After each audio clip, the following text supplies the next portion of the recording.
আচ্ছা পূজা, ছোটবেলা থেকে তোর বাবা তোকে এত ভালোবাসা দিয়েছে, তুই তো আমাদের কোনো কথাই শুনিস না।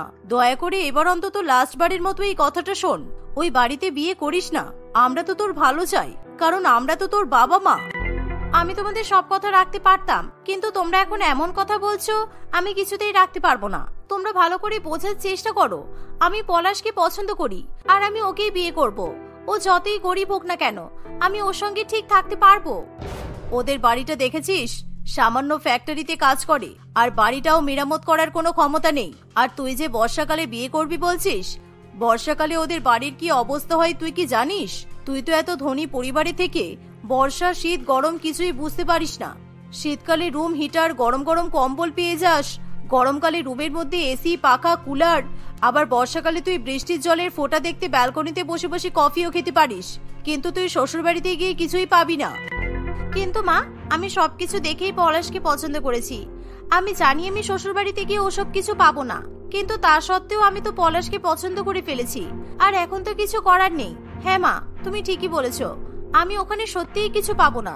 তবে একটা কথা শোনো, ধনী মানুষরাই যে শুধু সুখে থাকে এটা কিন্তু নয়, কেউ কেউ গরিব পরিবারেও অনেক খুশিতে থাকে। আচ্ছা, আমি এখন এসব নিয়ে কোনো কথা বলতে চাই না। আসলে পূজা পলাশ নামে এক ছেলেকে পছন্দ করত, তাই পূজা পলাশকে বিয়ে করার সিদ্ধান্ত নেয়। তাই পূজার বাবা মা তাকে বারবার বোঝাতে থাকে সে যাতে গরিব পরিবারের ছেলেকে বিয়ে না করে, কারণ পলাশ এক সামান্য ফ্যাক্টরিতে কাজ করে। সেই জন্য পাপিয়া দেবী তার মেয়েকে গরিব পরিবারে বিয়ে করতে বারণ করে, কিন্তু পূজা কোনো কথা শোনে না। আর এভাবেই কিছুদিন কাটে। একদিন, মা, আমাকে অনেক কিছু শপিং করতে হবে, তুমি তাড়াতাড়ি চলো, আমরা শপিং করতে যাব। আর হ্যাঁ, একটু বেশি করে টাকা নিয়ে গেলে আমি কিন্তু একটা সুন্দর লেহেঙ্গা নেব বিয়েতে পরার জন্য। সে না হয় ঠিক আছে, কিন্তু তুই যে দামি লেহেঙ্গা নিবি ভাবছিস, শ্বশুর বাড়িতে গিয়ে তুই কোথায় লেহেঙ্গাটা রাখবি? তোর শ্বশুর বাড়িতে কি লেহেঙ্গা রাখার মতো জায়গা আছে? তুমি এভাবে বলবে না মা, আমার শ্বশুর বাড়িতে তো নিশ্চয়ই আলমারি আছে, আমি আলমারিতে আমার লেহেঙ্গা রাখবো। ও, তাহলে তো শ্বশুর বাড়িতে সবাই ওই একটা আলমারিতেই জামা কাপড় রাখে হয়তো। তুইও যদি তোর ভারী সুন্দর লেহেঙ্গা ওই আলমারিতে রাখিস, তাহলে আমার মনে হয় না ওই লেহেঙ্গাটা ভালো থাকবে, কারণ তোদের বাড়ির চারিদিক দিয়ে তো বৃষ্টির জল পড়বে, তখন কিন্তু তোর সুন্দর লেহেঙ্গা পুরো বেকার হয়ে নষ্ট হয়ে যাবে। তোমাকে ওসব নিয়ে ভাবতে হবে না মা, আমি ঠিক ম্যানেজ করে নেব। এই বলে পূজা তার মাকে শপিং করতে নিয়ে চলে যায়। আর সেখানে গিয়ে পূজা খুব সুন্দর একটা লেহেঙ্গা পছন্দ করে, আর সেই লেহেঙ্গাটা ছিল খুবই দামি লেহেঙ্গা। এভাবেই বেশ কিছুক্ষণ ধরে শপিং করার পর পূজা এবং তার মা বাড়িতে ফিরে আসে। বাড়িতে এসে পূজা তার সুন্দর লেহেঙ্গাটা ট্রাই করে দেখতে থাকে। পলাশের ভাগ্য অনেক ভালো, কারণ তোর মতো এত সুন্দর ধনী একটা বউ পাচ্ছে। আর ওই ছেলে কিন্তু ভীষণ চালাক, ও খুব ভালো করে জানে তোকে আমরা খালি হাতে পাঠাবো না, তোকে আমরা নিশ্চয়ই যৌতুক সোনা গহনা দিয়েই পাঠাবো। সেই জন্যই তো তোর মতো ধনী মেয়েকে পছন্দ করেছে। তুমি পলাশকে একদম উল্টোপাল্টা কথা বলবে না মা, পলাশ একদমই ওরকম ছেলে নয়, আর ওর যৌতুকের কোনো লোভ নেই। তুমি যদি আমাকে কোনো যৌতুক না দাও, তাহলেও কিন্তু পলাশ আমাকে বিয়ে করবে। তুমি কি ভাবছো পলাশ শুধুমাত্র টাকার লোভে আমাকে বিয়ে করছে? মোটেও না। এই বলে পূজা সেখান থেকে চলে যায়। দেখতে দেখতে বিয়ের দিন চলে আসে, আর এর মধ্যে বর্ষাও শুরু হয়ে যায়। বিয়ের দিন সকাল থেকেই টানা বৃষ্টি হতে থাকে। এর ফলে বৃষ্টিতে ভিজে ভিজেই পলাশ বরযাত্রীকে সঙ্গে নিয়ে বিয়ে করতে আসে, আর পলাশ পূজাকে বিয়ে করে নিজের বাড়িতে নিয়ে চলে যায়। পূজা যখন তার শ্বশুর বাড়িতে যায়, তখনও বৃষ্টি পড়ে, আর সেই বৃষ্টির জলে ভিজে ভিজেই পূজার শাশুড়ি মা তাকে বরণ করে। বৌমা, এসো, ভেতরে এসো, তুমি কিছু মনে করো না। আসলে তুমি তো জানো পলাশের রোজগার কেমন, তাই আমরা কিন্তু এরকম বাড়িতেই থাকি। আর তুমি এত ধনী হওয়া সত্ত্বেও তোমাকে আমরা ভালোভাবে অনুষ্ঠান করে তোমার গৃহপ্রবেশ করতে পারলাম না, তাই আমাদেরকে ক্ষমা করে দিও। আপনি এসব একদম ভাববেন না মা, আর এরকম সাধারণ গৃহপ্রবেশ আমার ভালোই লাগছে। আর তাছাড়া আপনাদের বাড়িটাও তো খুব সুন্দর, এখানে থাকতে আমার কোনো অসুবিধা হবে না। বৌদি, ভালো লাগছে তো ঠিক আছে, কিন্তু একটু পরেই তুমি বলবে চলো চলো এই বাড়ি থেকে চলো, এই বাড়ির মধ্যে থাকাই যাবে না, কারণ তোমার এই সুন্দর লেহেঙ্গা, মেকআপ সবকিছুই নষ্ট হয়ে যাবে, কারণ আমাদের ঘরের মধ্যে বৃষ্টির জল ঢুকে পুরো ভর্তি হয়ে যায়। আমাদের বাড়িটা দেখতে সুন্দর হলেও আমাদের বাড়ির ছাদটা কিন্তু ভালো নয়। হ্যাঁ, সেটা তো বুঝতেই পারছি, সেই জন্যই তো তোমরা এখানে বড় বড় বালতি রেখেছো, যাতে উপরের জলটা বালতিতে পড়ে। তোমরা চিন্তা করো না, একদিন না একদিন এই বাড়িটা ঠিক মেরামত করা হবে। পূজার কথা শুনে তার শ্বশুরবাড়ির সকলেই খুবই খুশি হয়, আর পূজা তার শ্বশুরবাড়িতে এসে নিজেকে বানিয়ে নেওয়ার চেষ্টা করে। আর এভাবেই দেখতে দেখতে কিছুদিন কাটে। আর বর্ষাকালে প্রতিদিন বৃষ্টির ফলে পূজার শ্বশুরবাড়ির মধ্যে বৃষ্টির জল জমে থাকে। দেখলে বৌদি, তুমি আমাদের বাড়িটাকে সুন্দর বলছিলে, আর দেখো আমাদের বাড়িটার কি অবস্থা। আমি জানতাম এবছর বর্ষাকালেও ঠিক এরকমই হবে। দাদা, তুই কেন আমাদের বাড়িটা আগে ঠিক করলি না বলতো? এখন দেখ, বৌদির এই সুন্দর দামি লেহেঙ্গাটা বাইরেই আছে, আর লেহেঙ্গাটা পুরো ভিজেও যাচ্ছে। আচ্ছা বলছি, তোমাদের বাড়িতে কি কোনো বড় আলমারি নেই যেখানে আমি আমার লেহেঙ্গাটা রাখতে পারবো? কারণ এই লেহেঙ্গাটা তো অনেক দামি, এটা নষ্ট হলে আমার খুব খারাপ লাগবে।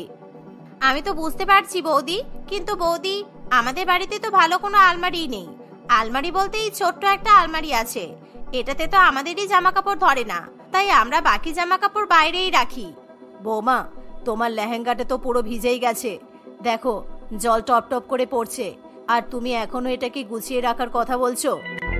এই শুনে পূজা যখন তার লেহেঙ্গার দিকে তাকায়, তখন তার চোখে জল চলে আসে, কারণ সেই লেহেঙ্গাটা তার খুব পছন্দের দামি লেহেঙ্গা ছিল।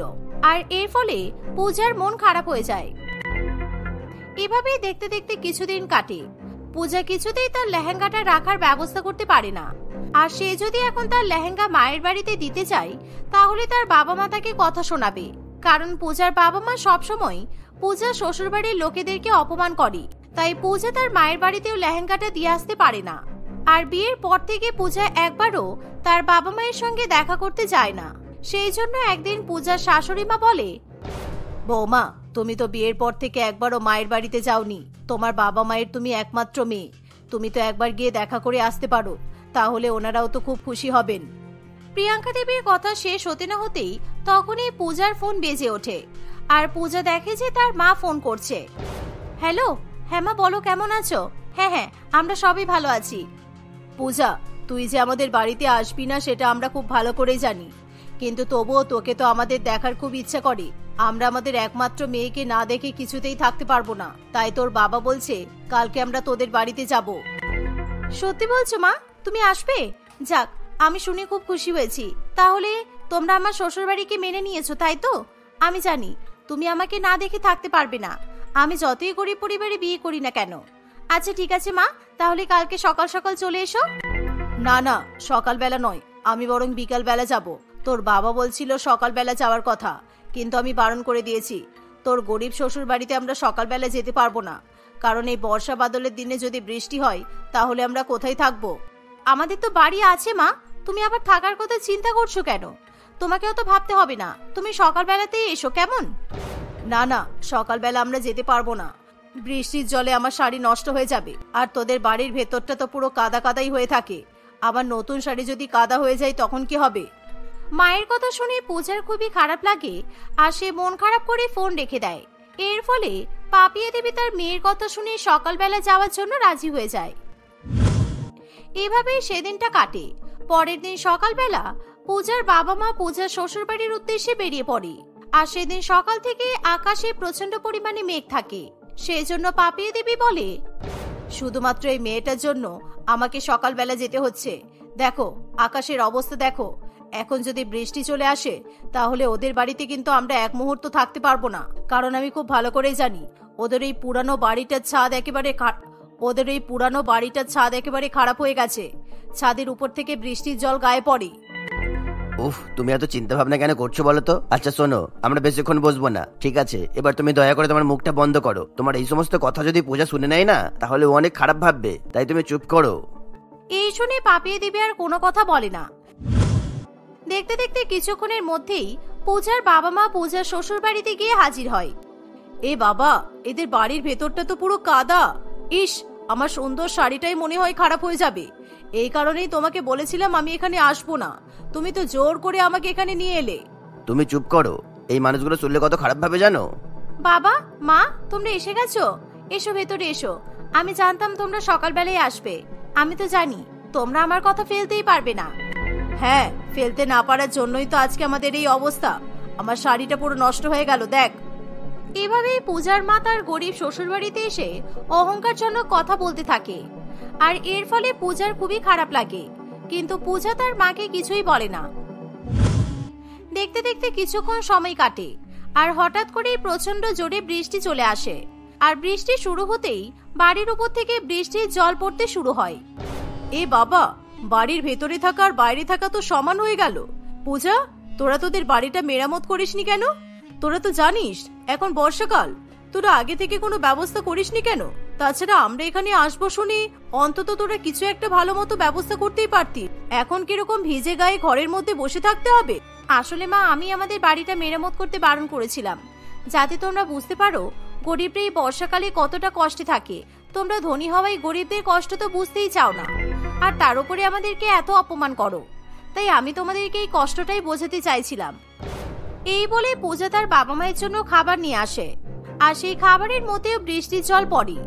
এই দেখে পূজার বাবা মা রেগে যায় আর পূজাকে এবং তার শ্বশুরবাড়ির সকলকে অপমান করতে শুরু করে।